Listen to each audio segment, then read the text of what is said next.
하나님의 말씀은 창세기 2장 18절에서 25절까지입니다. 구약성경 3페이지 창세기 2장 18절에서 25절 제가 읽습니다. 여호와 하나님이 가라사대 사람이 독차하는 것이 좋지 못하니 내가 그를 위하여 돕는 배필을 지으리라 하시니라. 여호와 하나님이 흙으로 각종 들짐승과 공중에 각종 새를 지으시고 아담이 어떻게 이름을 짓나 보시려고 그것들을 그에게로 이끌어 이르시니 아담이 각 생물을 이끄는 바 곧 그 일이니라. 아담이 모든 육축과 공중의 새와 들의 모든 짐승에게 이름을 주니라. 아담이 돕는 배필이 없으므로 여호와 하나님이 아담을 깊이 잠들게 하시니 잠들매 그가 그 갈빗대 하나로 취하고 살로 대신 채우시고 여호와 하나님이 아담에게 취하신 그 갈빗대로 여자를 만드시고 그를 아담에게로 이끌어 오시니 아담이 가로되 이는 내 뼈 중에 뼈요 살 중에 살이라. 이것을 남자에게서 취하신즉 여자라 칭하니라 하니라. 이러므로 남자가 부모를 떠나 그 아내와 연합하여 둘이 한 몸을 이룰지로다. 아담과 그 아내 두 사람이 벌거벗었으나 부끄러워 아니하니라. 아멘. 오늘날 많은 부부들이 발생이 됩니다. 이 남자가 여자가 결혼을 하는 것이 원래 하나님께서 이 태초에 하나님께서 부부로 맺어줘서 그렇게 부부가 된 것이냐, 참 그게 그렇게 단정할 수가 없어요. 왜냐하면 남자와 그 여자를 만든 것이 결혼 생활 잘 하라고 만든다는 것이며 아니면 그 다른 이유 때문에 남자와 여자를 이렇게 따로 구분해서 만든 것이냐, 그걸 먼저 생각을 해 봐야 됩니다. 여기 사실은 남자를 만들었을 때 그것으로 뭔가 부족했던가 하는 것을 먼저 생각해 봅시다.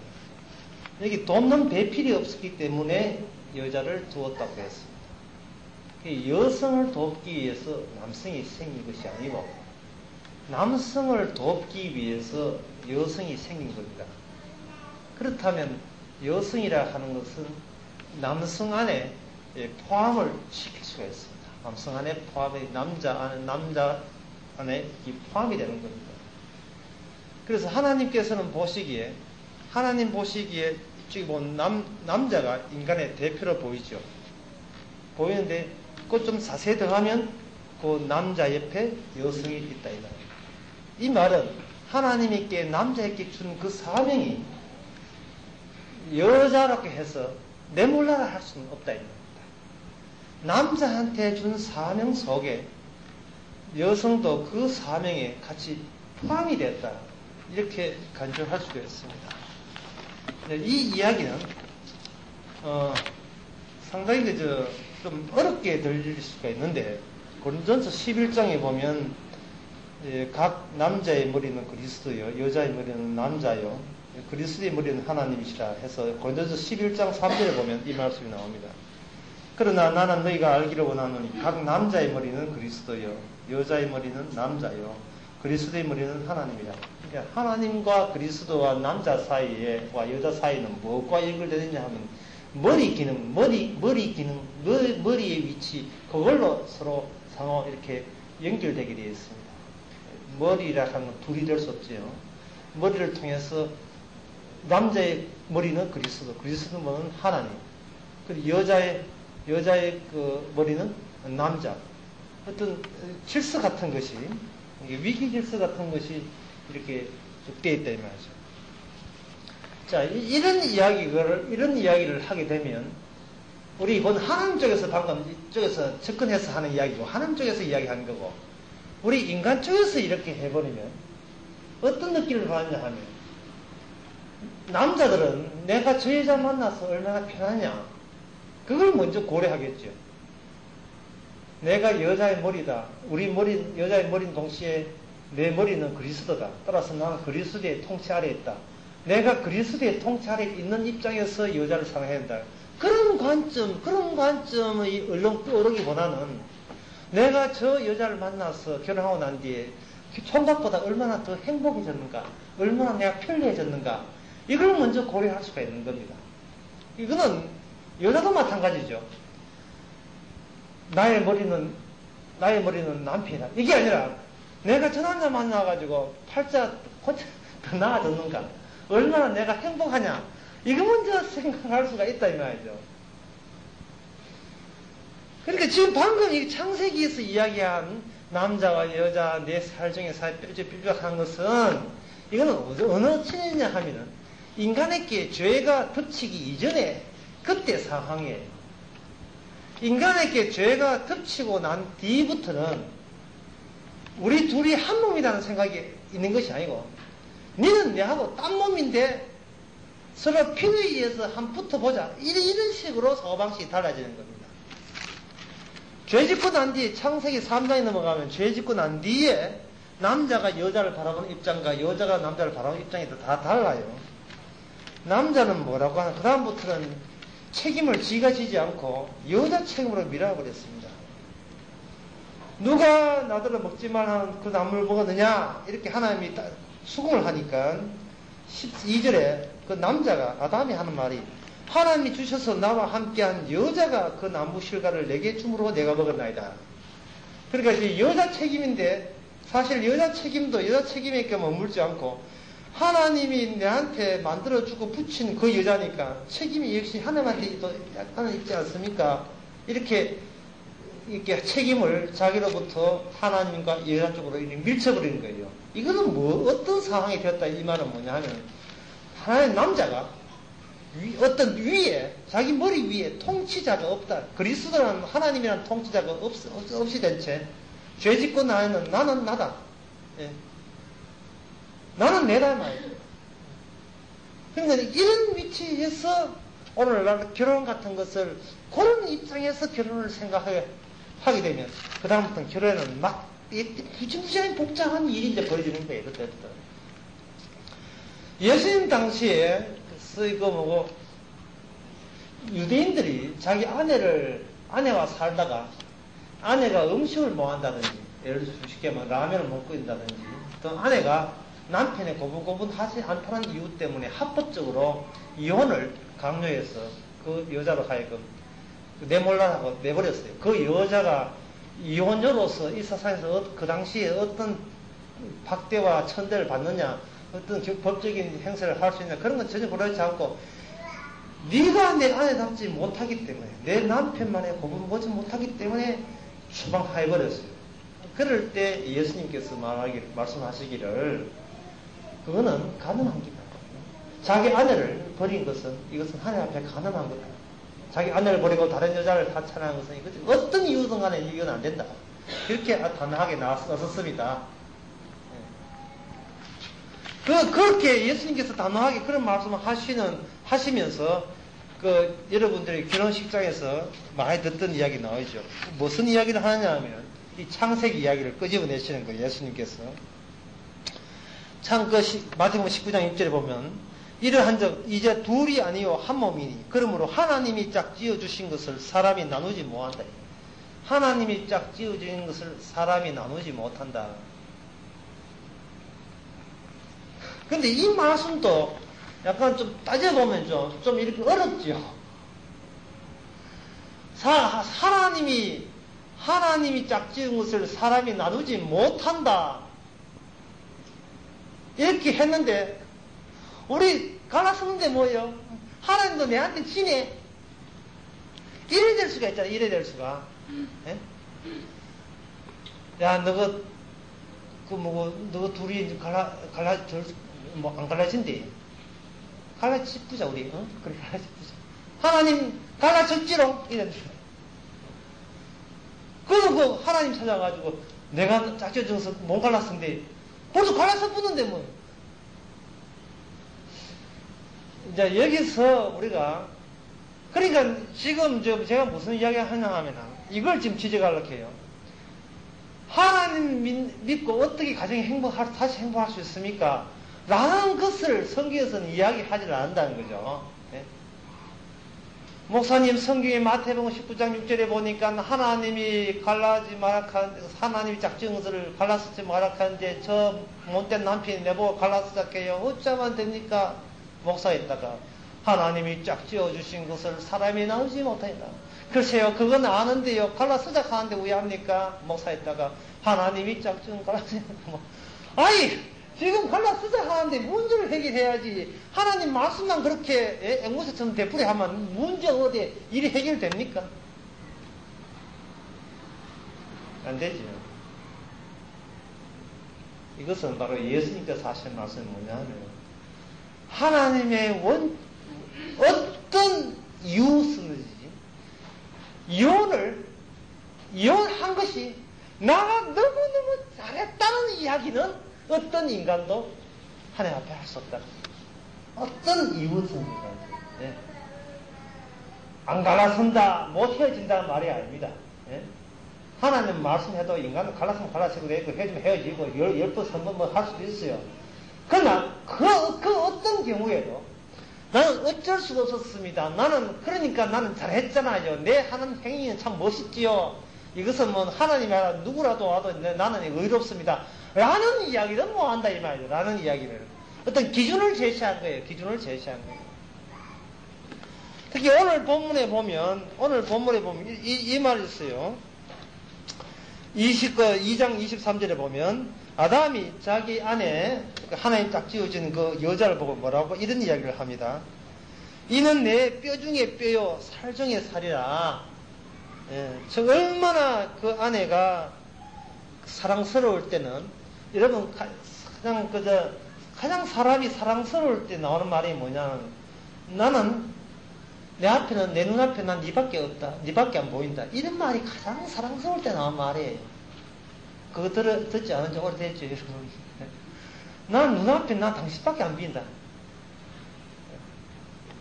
그 많은 남자 있어도 난 당신만 보이고 그 많은 여자 있어도 나는 당신만 보이네. 내한테 나는 당신밖에 없다. 이게 내 살 중에 살 뼈 중에 나하고 동체다, 동체. 같은 일체성이 같아 이 말입니다. 네. 그런데 이제 그 결혼할 때 남자도 이런 소리 하고 여자도 이런 소리 했다 이 말입니다. 그런데 여러분 결혼할 때는 뭔가 신비로움 가지고 호기심으로 결혼하기 쉽거든요. 그런데 결혼하고 난 뒤에 같이 살아보면 그 결혼하기 전에 가졌던 그 신비로움이 하나의 안기처럼 없어져 버려요. 그렇게 아름답고 그렇게 신비로운 그 신비로움이 사라져 버립니다. 늘 봐도 맹숭맹숭이에요. 예. 매력이 넘치던 그 매력이 어디로 없어졌는지 날아가 버리고 전에 총각 때 처녀 때는 손만 가까이 대다 아니 손에 가까이 대려고 접근 5cm만 가까이 대서 짜리 정지가 하더니만 이제는 결혼하고 10년 돼가 주물럭 해도 정지는 뭡니까? 날씨 더울 때는 하도 여름 때는 좀 비켜라. 더울 때 어디 붙고 양나이가 저리 가야 돼. 아니 안 그래도 날씨 더운데 이게 땀 내면 땀인데 저리 가 귀찮다. 다시 샀다. 손을 찌찌 전기는커녕 전혀 전기도 없고 아무것도 없다 이 말입니다. 예. 그러니까 왜 아름다워하고 신비로워야 되고 계속 신비해야 되고 계속해서 그렇게 사랑스러워야 되고 고귀해야 되고 소중해야 될 결혼이 깨졌으니까 목사님 이제 이혼할 줄만 되십니까? 결국 그렇게 나온다면 결국 결혼이라고 하는 것은 아름다움 때문에 결혼한 길이에요. 이것은 하나님이 결혼의 원리하고 다릅니다. 예? 아름다움이 유지되기 한만 결혼하라는 게 아니에요. 결혼은 그 이상의 원리 원칙이 그 안에 담겨 있는 겁니다. 예? 아내가 사랑스러워요 할 때는 그 결혼 초지만 이제는 아내를 봐도 사랑스럽지 않습니다. 이제 그만 헤어지죠. 헤어질 수 있지 않습니까? 라는 것은 내가 사랑스럽다는 조건 하에 하나님이 결혼해 준 게 아니라 이 말입니다.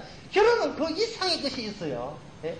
내가 결혼하는데 행복했었다, 사랑을 받았다, 또는 사랑을 했다. 그런 이런 조건은 뭐냐 하면 인간이 죄 짓고 난 뒤에 결혼이라는 것도 내 중심으로 생각해 보니까 다 내 유리하라고 내 편안하고 결혼한 게인데 이제 와서 둘 다 상황이 식어졌고 그런 신비감도 떨어졌으니까 이제는 뭐 같이 있으나 뭐 떨어져 있으나 이 별 탈 없으니까 우리 서로 편한 대로 살고 우리 그 각자 독립해서 그만 갈라서자.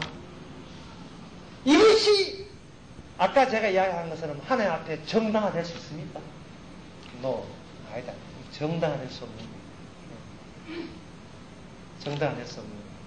그러니까 인간이 죄 짓고 난 뒤에는 뭐를 놓쳤냐 하면 하나님 남자와 여자를 만들어 놓고 둘이 한 몸 되게 한 그 진짜 알맹이, 진짜 원칙을 사람들은 죄 짓고 난 뒤에는 자기 욕심에 가려서 그걸 잃어버렸습니다. 상실해버렸습니다. 결혼이란 상대를 통해서 하나님의 예수님의 사랑을 발견하라고 대단한 둘이 인간 붙여놓은 거예요. 사랑을 발견하라고. 성경에서는 이혼하지 말라는 게 아닙니다. 여기 이 갈라서라는 것도 나와 있어요. 상대가 그리스도의 사랑을 잃어버려서 더 이상 나를 필요하지 않을 때는 그때는 아주 부담 갖지 말고 뭐 하나님이 짝지어준 것을 갈라서만 벌 받잖아요. 그런데 부담 갖지 말고 그냥 잘 먹고 잘 살아 하고 보내버려. 예? 갈라서라 이 말입니다. 이게 어떤 의미에서 이게 남자들의 기쁜 소식이 아닌지 모르겠어요. 보고 있어요. 그러나 독립할 가능성이 있는 여자한테 또 역시 기쁜 소식이 될 수 있어요. 그러나 그것도 역시 죄 짓고 난 뒤에 생긴 자기 중심, 자기 편리한 중심들의 또 죄성이다, 이 말. 상대를 통해서 예수 그리스도의 사랑을 발견하자. 왜냐하면 구원자는 남편이 아니고 구원자는 아내가 아니라 우리의 구원자는 바로 예수님입니다. 예수님이 우리가 몇 년을 기록 사람을 몇 년을 이끌어왔냐 중요한 것이 아니고 언제 어디서나 어떠한 나이가 얼마나 먹더라도 우리의 구세주는 변함없이 예수님이고 우리는 그분의 신부가 되는 겁니다. 그것이 바로 고린도전서 7장에 보면 나오는데 그 말씀 드리고 난 뒤에 진짜 남편 사이에 뭐가 교제되어 있는가를 제가 설명해 드리게 됩니다.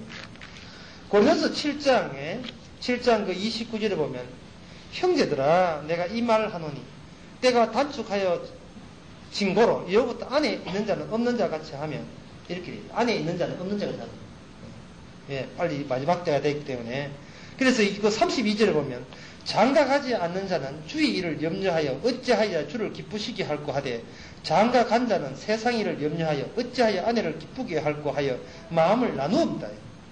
장가를 하기 전에는 주님을 위해서 살다가 장가하고 난 뒤에는 아내를 어떻게 기쁘게 할꼬로 해가지고 주님으로부터 마음이 분리되어서 주님으로부터 마음이 떨어졌다 이 말입니다. 물론 요새 이런 남자도 드물어요. 요새 아내를 기쁘게 하고 이렇게 사는 그런 남편도 참 찾기 드뭅니다. 근데 이런 이야기 하니까 참 부끄럽잖아요, 여러분. 예? 그리고 시집간 것도 마찬가지예요. 이거 시집가지 않은 34절에 보면 시집가지 않은 자와 처녀는 주의 일을 염려하여 몸과 영을 다 거룩하게 하되 시집간 자는 세상 일을 염려하여 어찌하여 남편을 기쁘게 할까 하느니라. 어떻게 하면 남편을 이런 아내도 요새는 찾아보기 손꼽아기 힘듭니다. 그러니까 이게 사는 게 아니죠. 결혼하고 난 뒤에. 그제 뭐 족쇄에 서로 맞아 형사가 그 범인이 수갑으로 한 묶음 된 것처럼 우리 사이는 수갑으로 채 있는 것 같아요. 갈라서도 갈라서지 못하고 그런 입장이 있단 말이죠. 마음은 딴 마음인데 몸은 붙어가지고 같이 사니까 얼마나 그 힘든 거예요. 그래서 내가 이것을 말하면 너희들을 하여금 옳은 노릇함이 아니니 하면서 이야기하기를 누가 자기의 처녀딸에 대해서 이치에 합당한 줄을 생각할 때에 홍기도 지나고 그같이 필요가 있거든 마음대로 하라. 이것은 죄 짓는 것이 아니라 결혼하게 하라. 결혼하는 것이 죄 짓는 게 아니다 말이죠. 그러니까 이 처녀딸을 시집 보내는 것도 잘 하거니와 시집 보내지 아니한 자가 더 잘하게 더 잘합니다. 처녀딸을 시집을 보내는 것도 이게 나쁜 일이 아니고 좋은 일이지만 시집 안 가고 주를 위해서 살게 하는 것도 이것이 오히려 시집 가는 것보다 더 좋은 일이다. 이렇게 사도 바울은 이야기하고 있습니다.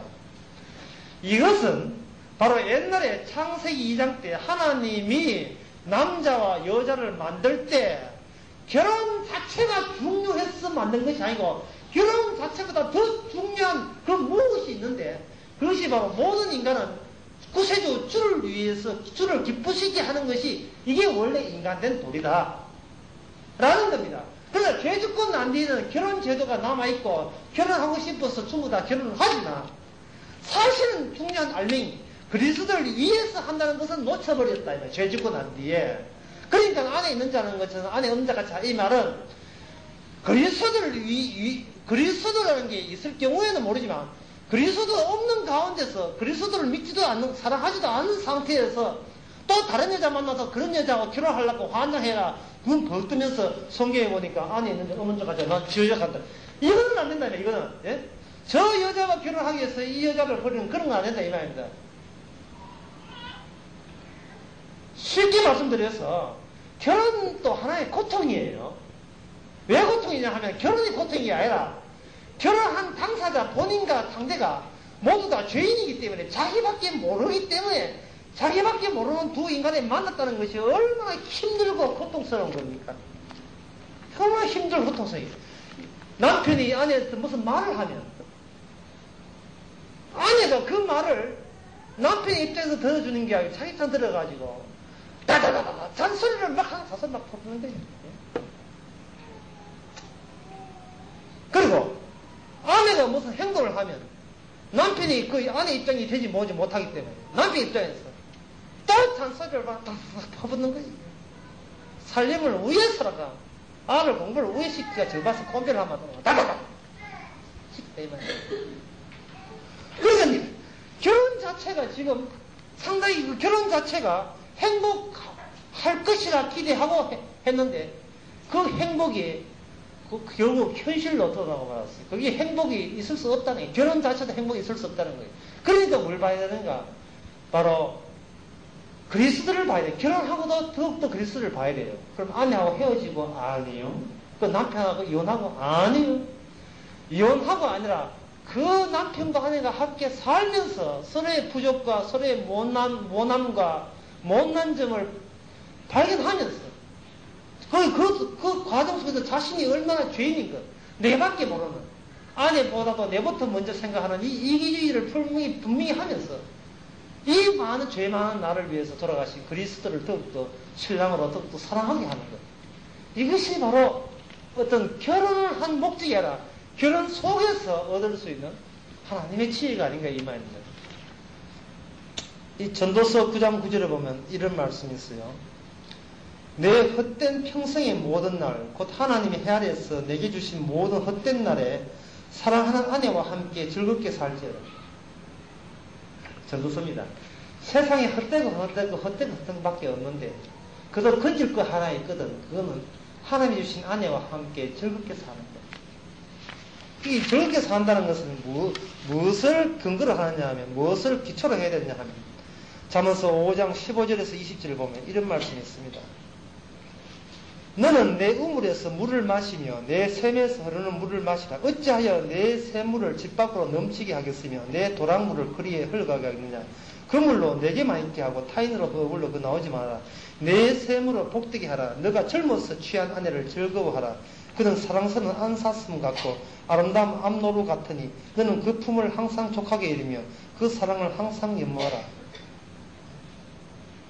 내 아들아 어찌하여 엄녀를 연모하겠으며 이랬습니다. 그게 뭐냐 하면 남자가 하나님이 어릴 때 했던 그 아내 조강지처죠. 조강지처.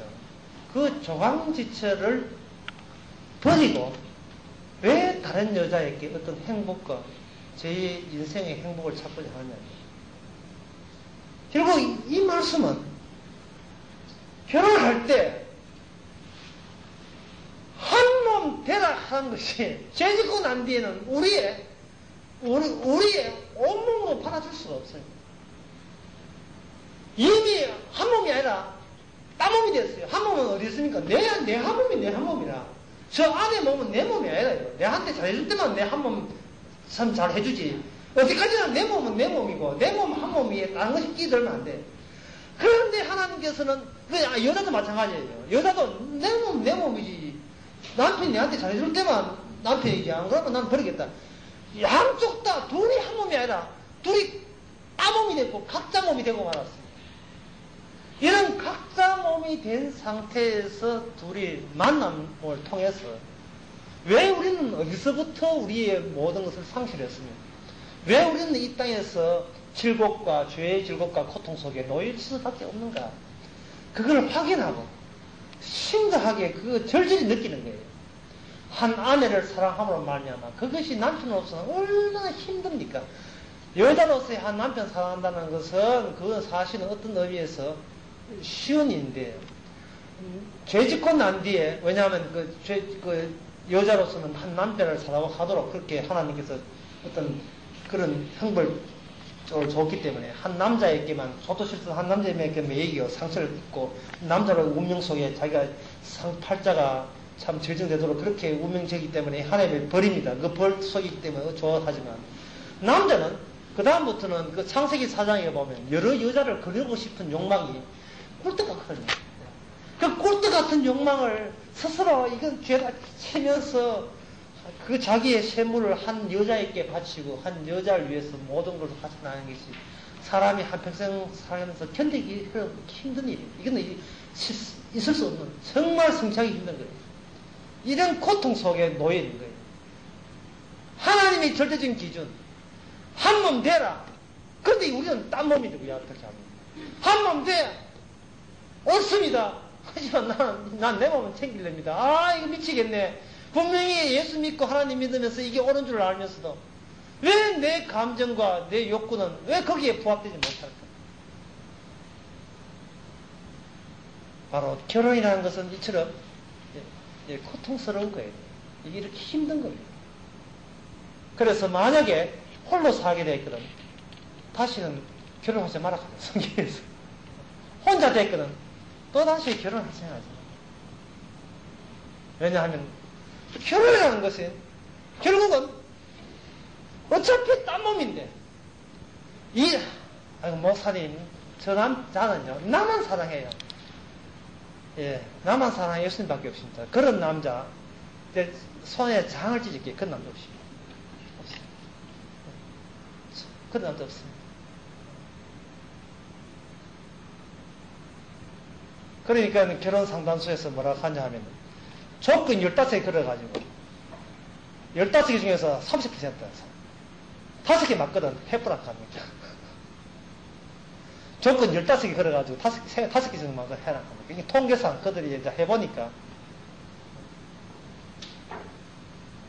우리는 결혼을 통해서 내가 왜 이토록 내밖에 모르나 내밖에 모른다는 것이 배우자에게 얼마나 심적인 상처를 주고 얼마나 괴로운 걸 준다는 것을 철저하게 느끼라고 우리는 결혼을 하게 되는 거예요.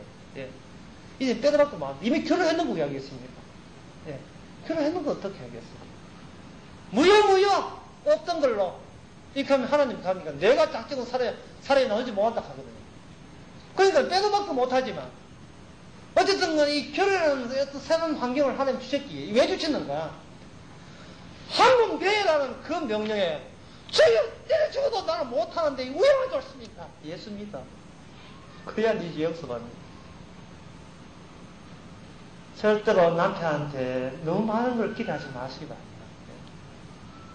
그 남편도 인간인 이상 스트레스 받고 심적인 피곤합니다. 기분 좋을 때가 있어요. 복권 당첨될 때 그때 기분 좋아가지고 뭐 사주고 이렇게 사면서 갑니다. 그러나 고속지가 돈 한 10만 이럴 때는 그때는 집안 안 뒤집어 놓으면 천만다입니다.